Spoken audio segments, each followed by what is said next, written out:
అంతరిక్ష ప్రయోగాల్లో రష్యా, అమెరికాలను అధిగమించి అద్వితీయమైన రికార్డును నెలకొల్పిన ఇస్రో దాదాపు 4.5 దశాబ్దాల ప్రయాణంలో ఎన్నో మైలురాళ్లను అధిగమించింది. 1969 ఆగస్టు 15న ఆవిర్భవించిన ఇస్రో విక్రమ్ సారాభాయ్, సతీష్ ధావన్, యుఆర్ రావ్ లాంటి ఉద్దండుల పర్యవేక్షణలో ఎన్నో విజయాలను సొంతం చేసుకుంది. చంద్రయాన్, మంగళయాన్ ప్రయోగాలతో తన సత్తాను ప్రపంచానికి చాటిన ఇస్రో 104 ఉపగ్రహాలను ఒకేసారి నిర్దేశిత కక్షలోకి ప్రవేశపెట్టడం ద్వారా తన విశ్వరూపాన్ని ప్రదర్శించింది. ఒకే ప్రయోగంలో 1378 కిలోల బరువైన 104 ఉపగ్రహాలను అంతరిక్ష కక్షలోకి ప్రవేశపెట్టడం ద్వారా సరికొత్త ప్రపంచ రికార్డును లిఖించిన ఇస్రో ప్రయాణానికి 1962వ ఏడాది బీజం పడింది. ఆ ఏడాది జనవరి 1న భారత జాతీయ అంతరిక్ష పరిశోధనా కమిటీ ఏర్పాటు చేయగా, ఈ కమిటీ సిఫారసు మేరకు 1969 ఆగస్టు 15న విక్రమ్ సారాభాయ్ నేతృత్వంలో భారతీయ అంతరిక్ష పరిశోధనా సంస్థ ఇస్రో ఆవిర్భవించింది. 1972 వరకు ఇస్రో చైర్మన్ గా కొనసాగిన విక్రమ్ సారాభాయ్ ఉపగ్రహ ప్రయోగాలకు అవసరమైన సన్నాహాలను ఓ కొలిక్కి తెచ్చారు.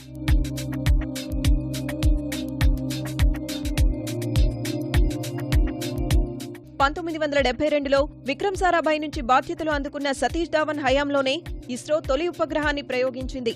1975 ఏప్రిల్ 19న సోవియట్ యూనియన్ అంతరిక్ష పరిశోధనా కేంద్రం నుంచి భారత తొలి ఉపగ్రహం ఆర్యభట్టను ప్రయోగించారు.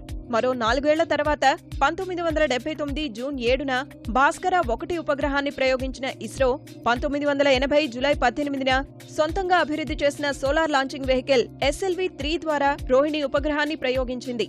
1982 ఏప్రిల్ 10న ఇన్సాట్-1A ప్రయోగించిన ఇస్రో మరుసటి ఏడాది ఆగస్టు 30న ఇన్సాట్-1B ఉపగ్రహాన్ని కక్షలోకి పంపింది. 1984 ఏప్రిల్ 2న ఇండో-సోవియట్ మానవ సహిత అంతరిక్ష యాత్రను చేపట్టింది.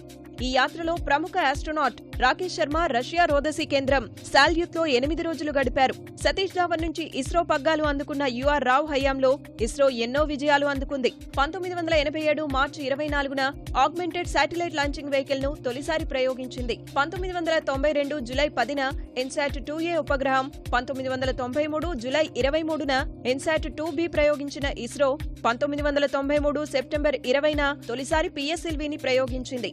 ఈ ప్రయోగం విఫలమైనప్పటికీ 1994 అక్టోబర్ 15న PSLV ప్రయోగంలో విజయం సాధించింది.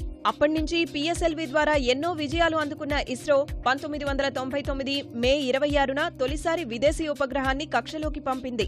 2001 అక్టోబర్ 22న చేపట్టిన ప్రయోగంలో 1 కంటే ఎక్కువ ఉపగ్రహాలను కక్షలోకి ప్రవేశపెట్టిన ఇస్రో 2007 ఏప్రిల్ 23న వాణిజ్య స్థాయిలో తొలి ప్రయోగం చేపట్టింది. 2008 అక్టోబర్ 22న చంద్రయాన్-1 ప్రయోగం చేపట్టి విజయం సాధించిన ఇస్రో 2012 సెప్టెంబర్ 9న 100 ప్రయోగాలు పూర్తి చేసుకుంది.